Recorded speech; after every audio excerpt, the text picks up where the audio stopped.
Marie-Josée Noël a été engagée comme comptable à Revenu Québec en 1992. Sa carrière se déroulait bien. Elle a été promue en 2011, conseillère en éthique organisationnelle émérite. Donc, je faisais déjà une vigie. En réalité, elle est devenue une sorte de chien de garde de l'éthique à Revenu Québec.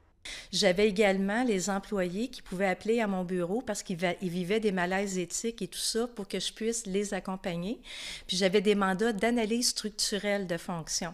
Or, en 2018, elle dit avoir découvert des mauvaises pratiques s'apparentant à la corruption. Elle a dénoncé le tout à sa gestionnaire. Puis là, j'ai été obligée de dire à ma chaîne de commandement, là, wow, je peux plus continuer comme ça parce que moi, je suis CPA, puis ça venait justement me jouer dans les conflits de loyauté avec mon titre professionnel. Tous mes constats, mes recommandations, c'était comme, on ne fallait pas en parler, on ne pouvait pas arriver là-dessus.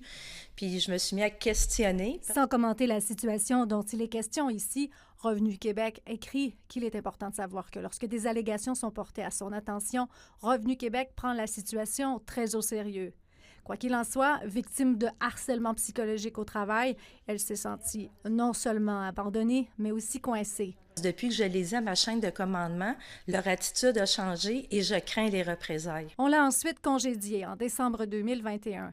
Elle se bat contre ce licenciement qu'elle pense illégal. Mais c'est justement ce qu'il ne faut pas faire, parce que si on vient fermer la porte puis qu'on s'en va juste au droit de gérance, bien, la liberté d'expression des professionnels ou des employés est brimée. Le 25 octobre prochain, le dossier de Mme Noël sera entendu au tribunal du travail à Montréal. Elle promet alors de déballer son sac et de dévoiler des informations qu'elle juge explosives.